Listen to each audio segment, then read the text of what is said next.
What's going on, ladies and gentlemen? We are back for another video for what Americans don't understand about Europe. Probably, I mean, are we talking average American here? I'd say it's pretty much like 99% of everything. Yeah, most average Americans are not thinking about Europe, especially nowadays with how crazy our country is and how much just mind-blowing stuff is going on, good and bad. It's a lot. All right, so yeah, I'm pumped to see this. We're checking out Brit in Germany. I have done one of his videos before. It's been about 2 or 3 months since I checked him out, and I remember it was a solid video. He seems like a really nice guy, so I'm curious what he's gonna say, as he's got a unique perspective of someone who lived in one country in Europe and then moved to another one, and seems like he's pretty well versed in the different culture across the entire continent. So yeah, I'm pumped. Smash the like button in. Let's dive in. What is it about Americans and Paris, or Americans and Tuscany, or most recently, apparently, Americans and Mallorca? Many Americans have long romanticized Europe as this jewel of ancient history and culture, but what even is Europe? What do people mean when they talk about it? Where is Poland? What about the Balkans? What about Turkey? Is that still Europe? And the question on everyone's lips, where does Russia fit into this? Isn't Russia also part of Europe as well? I'm originally from the UK. I've been living in Germany for over a decade, and these are some of the questions that I want to explore today, because if you ask 10 Americans to point to Central Europe on a map, you'll get 10 different answers. Most Americans, actually, I would say most people in general, like their mental map of Europe, at least people who are not from Europe themselves, it stops at France, Germany, and maybe Spain. Beyond that, it's just all this kind of vague blur of the East or Slavic or somewhere near Ukraine. Yeah. He's right. I have been watching European content for, gosh, I think it's been like 4 months now. We've had this channel up, and I took a test just last week. Well, I took it a couple of weeks ago, but it came out last week, and I did a geography quiz on countries in Europe. And if you haven't seen it, go check it out. It's hilarious. I did not do as hot as I think I would, but I think I did a lot better than most Americans would. Most have no idea where literally anything is at. Like, I think even if you just asked someone where Ukraine was, they would not be able to point to it on a map. Like the average person, if I walked down into my city square and asked someone, I'd probably get 1 person out of 10 that'd be able to point to it on a map. So pretty nuts. Woe is the man who makes the mistake of calling East or Slavic or somewhere near Ukraine. And woe is the man who makes the mistake of calling a country Eastern Europe. Everyone seems to want to distance themselves from that label, because it's not just a comment on their geography. It's a kind of code for less developed, ex-communist, and many countries want out of that category.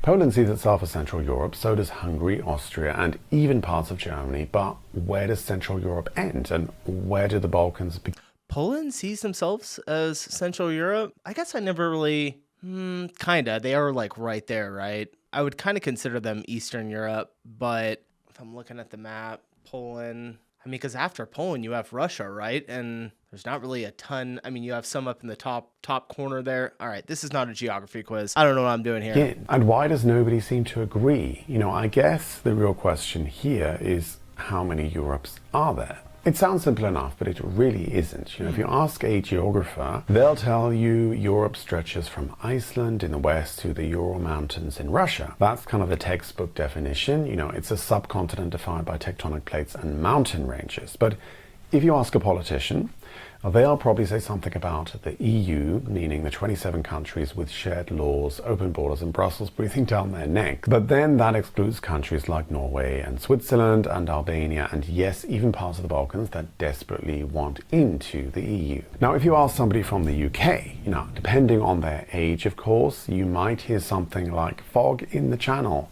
or Europe is over there somewhere. Like, quite honestly, this video is much for Brits as it is for Americans, because many Brits do not see themselves as being part of Europe at all. I have to stop there. I've been actually hearing this a lot more. I've been seeing it a little bit in some of my comments as well when talking about Europe. And some of you that are in other countries in Europe are like, yeah, like UK is not really Europe. And that's just wild to me to think. I don't know. That just kind of like blows my mind. Did that transition just start happening like since Brexit? Is that kind of when, I mean, obviously that's when they left the EU, but is that when everyone was like, all right, cool, like you're not a part of Europe anymore? Because I don't know. I still consider the UK part of Europe. I mean, they're right they're on the continent. So if you don't understand this, I did a whole video on it here. You can check it out after this one up here. I'll link it somewhere. So which one is it? Geographical Europe is seemingly clear on paper. Political Europe is in flux, and cultural Europe is completely up for debate. And that's even before we get to emotional Europe. You know, the one people imagine when they dream of sitting in a Parisian cafe, or eating Sachertorte in Vienna, or hiking the Alps, or sailing the Croatian coast, the one Hollywood romanticized for decades and that just doesn't really actually exist. There's no single definition of Europe. There really are quite a few, and some of them overlap, some contradict each other, and you know, the confusion isn't just semantic. It shapes how nations see themselves and how others see them. And this is why countries like Georgia and Moldova and the Ukraine, they desperately want to be seen as European. And the complexity is increased by the sheer number. See if I can start guessing these places. This looks like Netherlands. No, kinda feeling that. Or yeah, I'm gonna go with this. This looks a lot like the Netherlands. I feel like I've seen this square before. I'm probably wrong. Of languages spoken here, and the absence of any official common language across Europe isn't enough for you. You will have access to many more other languages, including French, Spanish, Japanese, Korean, Portuguese, Italian, and many more. Click the link in the description below to start your 7-day free trial today. My link gets you an exclusive discount once inside. Sweet, you guys. So if you want to check out Lingo Pie, that's his sponsor, he'll have a link in his description, and I'll have his link below. So check it out. So who belongs where? What is Western? An exclusive discount once inside. So who belongs where? What is Western, Central and Eastern Europe? This is where things really start to unravel. Like most Americans, quite frankly most Brits, they will refer to everything east of Germany as Eastern Europe. Like Poland, Eastern Hungary, Eastern Romania, Bulgaria and the Baltics, definitely Eastern Europe. Except they're not. I mean, at least not according to the people who actually live there. Ask a Pole or a Czech or a Slovak where they live, and they will probably say Central Europe. And this is not just a geographic correction, it's a cultural statement. You know, it's a way of saying we're not post-Soviet, we're not Balkan, we're not some eastern outpost of Europe, we're at its very heart. And this matters because, you know, these labels, Western, Eastern and Central, are never neutral, they always come with baggage. Western Europe has long been synonymous with prosperity, with liberal democracy and modernity. And Eastern Europe still evokes the ideals of communism. It is just the fact that these countries feel different. Like even just walking around the city of Berlin, you can often feel the difference between West and former East Berlin, even though so much has changed since then. Central Europe tries to sidestep both stereotypes by reclaiming its medieval and Austro-Hungarian legacy, a legacy that predates the Cold War and often complicates the East-West binary even more. So what about the Balkans? Good luck getting a clear answer there. So geographically, the Balkans refer to the southeastern peninsula, countries like Serbia, Bosnia, Albania and Bulgaria. But culturally and politically, it's a minefield. Like the term the Balkans was originally used by the Ottomans, which is the Turkish word for mountain, specifically like a chain of wooded mountains. And it was never really used by the locals themselves. And so for many in the West, the term Balkan often implies conflict, instability, ethnic tension, largely due because of the wars in the 90s. And so many people in the region, they really resent this label. Really? Balkan? I don't know. I've never really looked at the word in like a negative light. I don't know. I would consider the Balkans just South Europe. It seems like you guys just have, whenever Europe is referred to it's either Europe, West Europe, Central Europe, or East Europe. It's like, what about North and South? I don't know, because that's the way we have it here in the States at least. You're in the South, you're in the North, you're in the Northeast, the East, the West. You know, we kind of have distinctions. The Midwest whole thing is really weird though, because it's actually on the East side. I won't get into American geography, but yeah, it's interesting. I don't know. It's really complex, and not least of all because the borders have shifted so often. Like this is one of the things that makes comparing the US to Europe, as in US states to European countries, totally meaningless, because it's just such a different situation. And then there is, of course, the question of Russia and Turkey, and this is not even about Americans or Brits anymore. No one can seem to come to a consensus on this. If you ask 10 Europeans if Russia is part of Europe, then you will probably get 10 different answers, each tinged with history, ideology, and their own kind of trauma. You just can't get a yes or no answer. It always requires context and story. Like geographically, the answer is kind of a simple yes. But then again, not really, because only part of Russia, not the whole of it, is part of Europe. Only around 25% of Russia's landmass lies west of the Ural Mountains, which traditionally marks the boundary between Europe and Asia. And that portion includes cities like Moscow and St. Petersburg. These are cities which culturally have played a huge role in European history. But politically and psychologically, the question is really anything but simple. For much of modern history, Russia has been Europe's great contradiction. But simple. For much of modern history, Russia's... That looks crazy.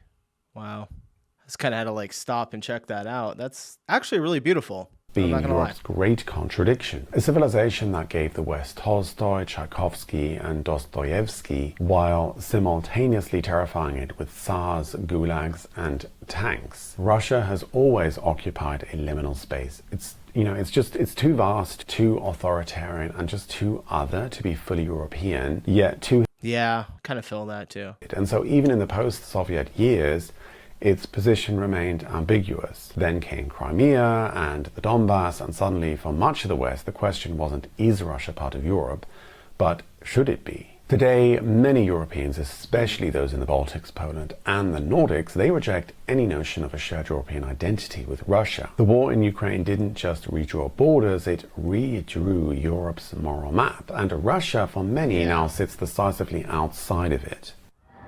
And then there's Turkey, another borderland nation caught between East and West, culturally rich, militarily strong. Yeah, I've seen Turkey on the map before he gets into it, and I'm just going to give you my thoughts, my perspective. I've never even, besides the last 4 months, ever considered Turkey anything close to being Europe. I guess it never really I don't know, it just never really materialized that was kind of a part of Europe. They just seem so different, but historically enmeshed with Europe through the Ottoman Empire. And Turkey has long flirted with the idea of European belonging. It's even been a formal candidate for EU membership since 1999, still not been accepted, because as with Russia, the question is never just about geography, it's about values. It's about democracy, press freedom, human rights, and whether Turkey's political direction aligns with the EU's evolving identity. And so this is really the crux. Europe is not a neutral geographic concept. It's a story we tell about ourselves. And like all stories, it includes and excludes based on who's doing the telling. And so just to boil this down, I would say there are at least 3 different Europes, and most people kind of mix them up without realizing it, and that's why there's so much confusion.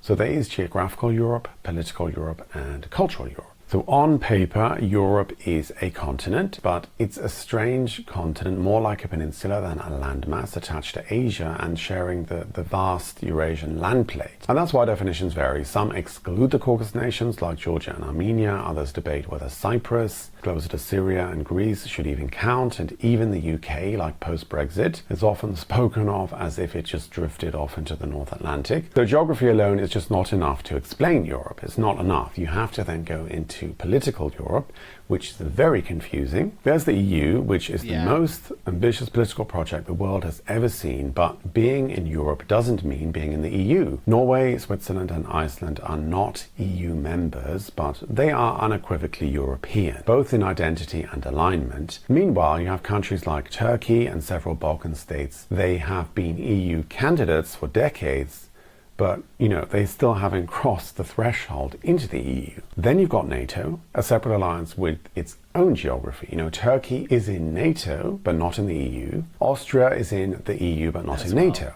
Finland and Sweden recently joined. Ukraine wants to join. Russia is doing everything to prevent that from happening.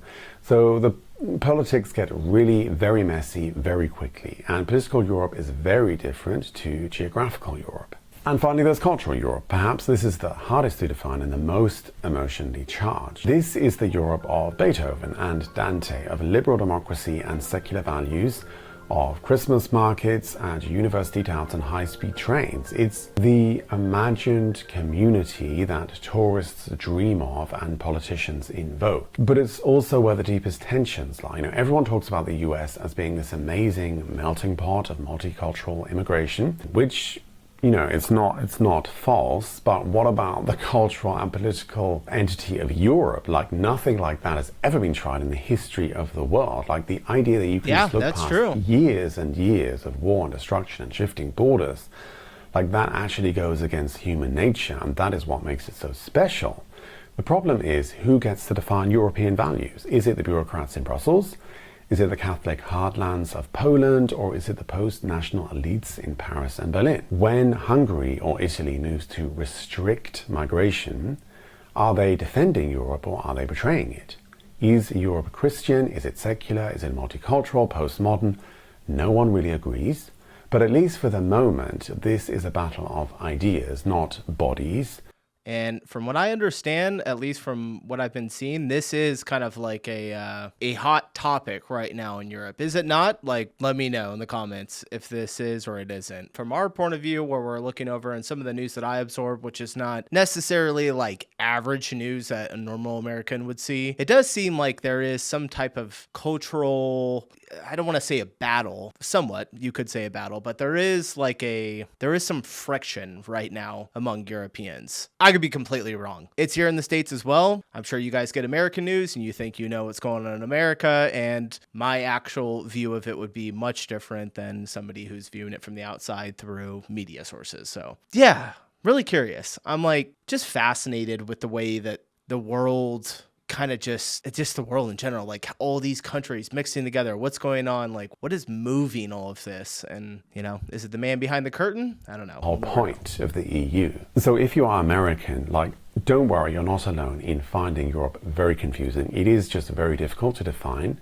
Confusing enough that you can make a whole YouTube channel on it. Disgusting just makes it so elusive. Like, it's not a single civilization, but a palimpsest, like layer upon layer of contradiction. You've got Catholic and Protestant, Latin and Slavic, liberal and authoritarian.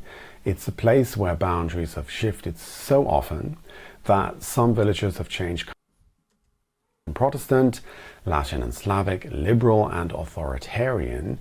What is Latin? Got Catholic and Protestant, Latin and Slavic, liberal. Latin and Slavic. I mean, I know what Slavic is, but Latin? And then liberal and authoritarian? Is that your guys' separation? Is that what conservatives are called there? Liberal and authoritarian. It's a place where boundaries have shifted so often that some villagers have changed countries several times without ever moving. And yet there is something distinctly European in the very awareness of these contradictions, like the ability to hold multiple identities in tension. The very idea that you can go supranational is very European. Like, no one else has even conceived of trying to attempt this. Like, we'll obviously see what happens if it actually works. But like, to sit in a cafe in Paris and critique the entire system in 5 languages with 3 passports in your back pocket, that is the very essence. The very idea of Europe is, and I think always has been, a debate. Like, that's what makes it so frustrating to outsiders and fascinates those who stay, because it's really alive and it's changing all the time. And so why does any of this matter, especially to someone from Austin or Alberta or Manchester? Why does this matter? Because the story of Europe is still the story of the West. It was European thinkers who exported ideas like rationalism, nationalism, capitalism. It was European wars that shaped the current world order that we have today. And it's European integration that set the template for post-war peace, and European disintegration that signals its potential unraveling. And so when Europe struggles with its identity, it reveals cracks in the broader Western psyche. And so Europe is often the first place where cultural tremors are felt. The rise of the far right, the backlash against globalism, the decline of religion, the loneliness epidemic, the bureaucratic bloat, these are not just European stories, they are canaries in the coal mine of modern liberal democracies. What happens in Sweden's elections, in Poland's courts, or on the French streets during a pension protest ripples far beyond the borders of Europe. And so, I have a tendency to go a little too deep with these topics. Yeah, he's very, very detailed, and also he's very intelligent, much more than me. So I appreciate what he's doing. I have a tendency to go a little too deep with these topics. But if you're American, this might seem like overthinking, but in Europe, identity is largely inherited. It's not chosen. Like, we don't really have anything like the American dream. And whether you believe that the American dream is dead or alive, the fact that that idea exists is incredible. And so if you really want to understand Europe, you can't stop at croissants in Paris or castles in Bavaria. You really have to go deeper and ask deeper questions like, where do the Balkans begin and end? Why do some Poles bristle at being called Eastern European? What does it mean to be European in a world where global power is shifting to the East? And perhaps the most important question of all, can a continent built on division ever find unity without losing its soul? That's really the tension that defines Europe, and it's the reason why understanding it matters now more than ever before. If you're American or British or from anywhere else across the world, I highly encourage you to come and visit some European countries. Thank you so much for watching. All right. Really, really good video. You know, he seems like a really cool dude, and I would love to like chat with him sometime just about Europe and a lot of these topics that he just covered. I probably wouldn't, I don't know if I would agree with him on everything, and that's the thing, you don't agree with everyone on everything. Fascinating though, and I really appreciate his content. It makes me think, and I think that's what I like most about it. All right, if you guys enjoyed this video, hit the subscribe button, stick around. I cover pretty much any topic on Europe and any country, whatever there, except like anything too hot. I don't want to get into it because, yeah. All right, appreciate you guys watching. I'll see you in the next video. Peace.